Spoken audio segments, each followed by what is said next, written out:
Greetings. This is the first in a series of instructional videos to help you improve your Dark Souls PvP. In this first video, we're going to be discussing backstabs. A lot of new players can have trouble executing and performing backstabs. However, with some simple instruction, you can go from being a relative novice to being quite proficient very quickly. Disclaimer. These videos are not designed for Dark Souls PvP veterans, but instead for new players, new to the Souls series, or new to Dark Souls PvP. I'm EWGF, and let's take a look at the first type of backstabs, Lock Engage. Lock Engage backstabs is the easiest and the most common. The method for performing them is actually incredibly simple. You lock onto your opponent and sprint towards their right or left shoulder. Now as you pass your target, you'll notice due to the lock-on, you'll slingshot to their backside. It's at this point you'll want to attack. If you've correctly judged your distance or properly timed your attack, you'll be rewarded with the backstab. In general, you'll want to choose your opponent's outside shoulder, and even more often than that, their right shoulder. This is for two reasons. One, you'll have the least distance to travel, and thus your method will be faster. And two, a swinging opponent gives you a better angle on the right side if they're attacking with the weapon in their right hand. The only time you'll want to go from their left is if your opponent is approaching from the right. This method has changed slightly from Demon Souls. Before it was a simple offensive method for BSing. The method itself has become easier to land. However, the downside is that it's also easier to defend from.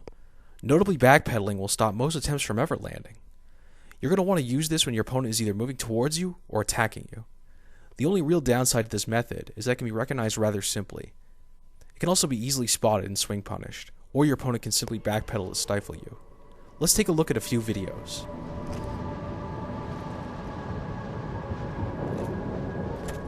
This first clip was pretty straightforward. Nothing fancy except I managed to toxify myself 5 seconds into the fight, which I thought was pretty funny. It ends pretty quick with the lock BS.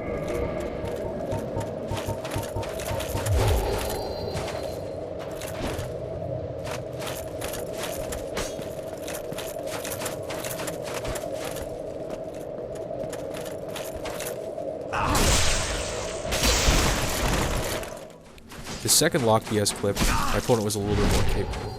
I managed to score a lock BS right off the bat, and then there's some footsies, and I get roll BS myself, until eventually ending the fight with the second lock BS. Let's take a look.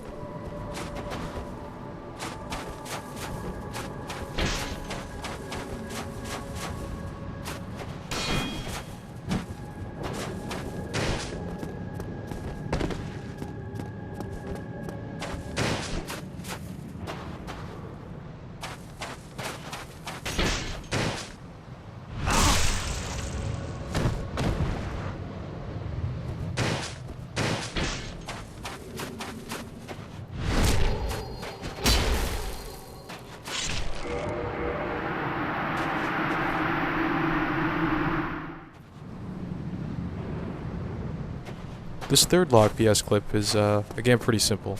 I get a few slash hits and then manage to land an infect with the Grave Lord. And after that, there's a little bit of footsies, and I score a really, really dubious lock BS at the end. Let's take a look.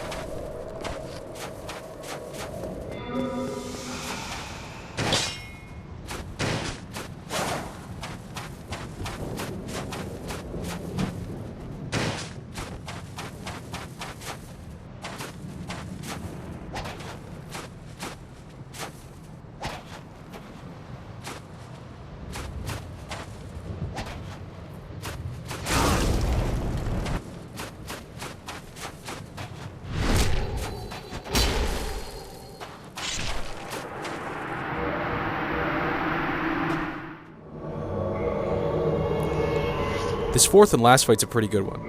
There's 3 or 4 lock BSs that land, and one that deals no damage. It's a pretty good fight overall. Host spams a little bit of comm bust, but I end the fight with the jumping dead angle. It's pretty good. Let's check it out.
Pivot backstabs are a little bit more complicated, but the basics are rather similar.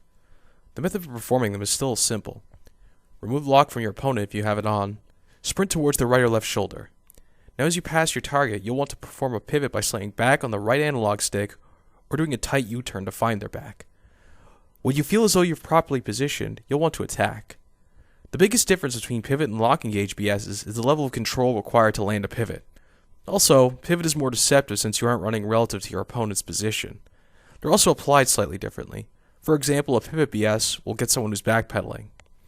The big downside is that they're easier to punish, and also, being punished correctly can be much more disastrous. When you're attempting a lock BS, you can easily block a counter swing on reaction. This isn't always the case with pivot since you might not be facing the correct way to make a block. Let's take a look at a few clips. This first clip is relatively straightforward. A little bit of footsies into a pivot, and then I end it with a jump attack. Let's take a look.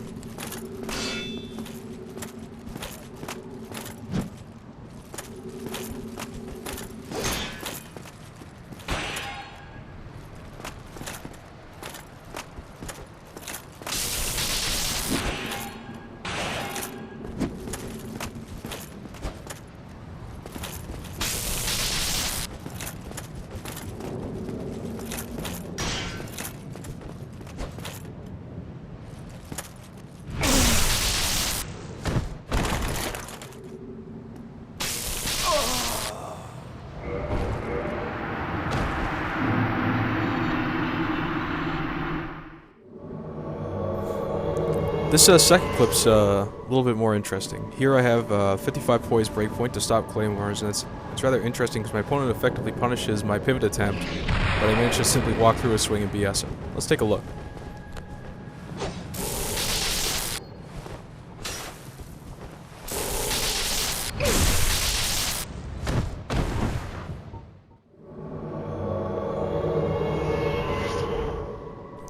This third clip's pretty decent. My opponent, I'm not sure what they were doing at the time actually when we started the fight, but lands a few dunk pies on me and infects me. I do a jumping attack into R1 spam, and I punished his heel with the pivot BS. Let's take a look.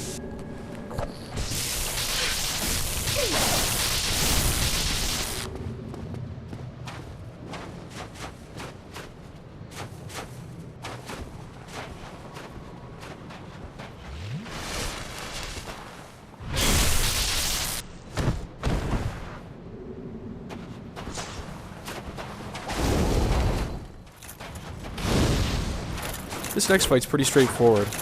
The only thing of note really is I whiff my first BS attempt and then immediately follow up with the second one that's successful. Let's take a look.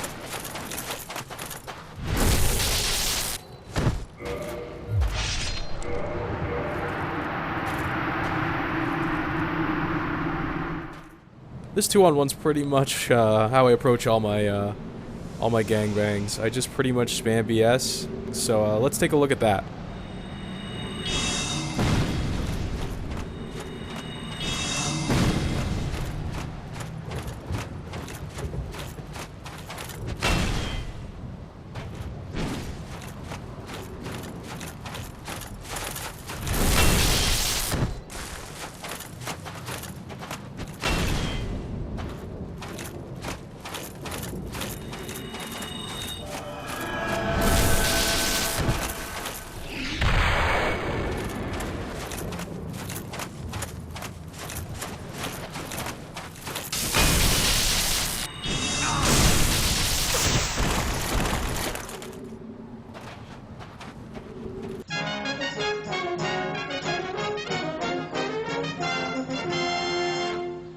Roll BS is the most advanced attempt we're going to talk about in this video. The method is still pretty simple, however. You can remove lock or keep it engaged. It doesn't matter either way. It can be done either way. There's a few differences between the two, however. You're going to want to position yourself about a roll's distance away from your opponent, and then wait for them to attack. Once your opponent throws an attack, simply roll through it to your opponent's back. If you properly judge your roll, you should take 0 damage from roll invincibility. Simply reposition yourself afterwards to score the BS. The differences between locked and non-locked roll BSs is fairly straightforward. A locked roll BS offers a more precise roll, but it's slower repositioning after recovery. Non-locked roll BS attempts are actually much faster while being more difficult to control. The benefits to this BS is they're designed solely to punish. As such, you're relatively safe from any recourse. The only downside to the technique is the difference from Demon Souls. Roll attacks in general are slower. This makes the method slower in general. You used to be able to roll BS punish almost any attack in Demon Souls, but in Dark Souls only slower weapons and spells are fit to punish in this way. Let's take a look at some clips. Anywho, the first bit's pretty simple. You still roll BS punish on the rat spam. You should get used to this, and it's really helpful against rat spam.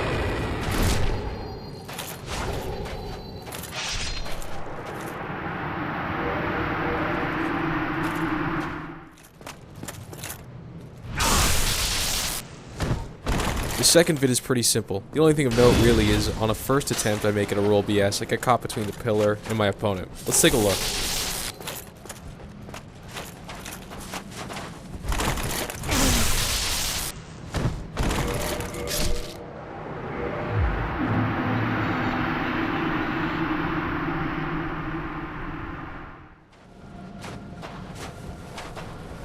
In this third video, I'm fishing pretty hard for a roll BS on the Black Knight Great Axe. That's because it's pretty weak against this, and it works out pretty good. I score the roll BS, and I follow immediately up with the setup parry. Let's take a look at this.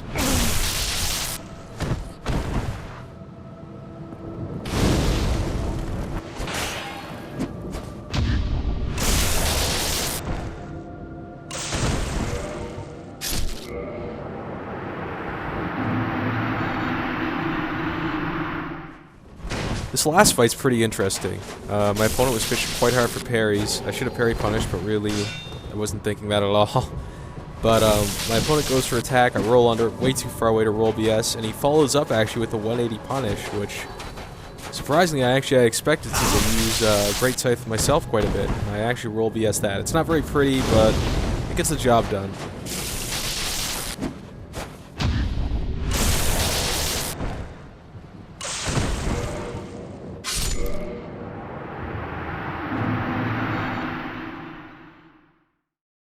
That's pretty much it for this video due to time constraints. There were a couple things I missed, however. First of all, there were strafe backstabs, which are essentially just a point-blank version of a lock BS. They're basically done by strafing to an opponent's back. And there's chain BSs, which is simply a BS followed by additional Okizeme BSs. There are also a few small mechanical issues I should discuss. Two players can backstab each other at the same time, and no one will be dealt damage. And second, if any damage is dealt at the exact same time a BS is received, it prevents all the damage. And of course, finally how lag affects backstabs in PvP. Thanks for tuning in, and I'd like to leave you with EWGF's Honor Duel of the Week.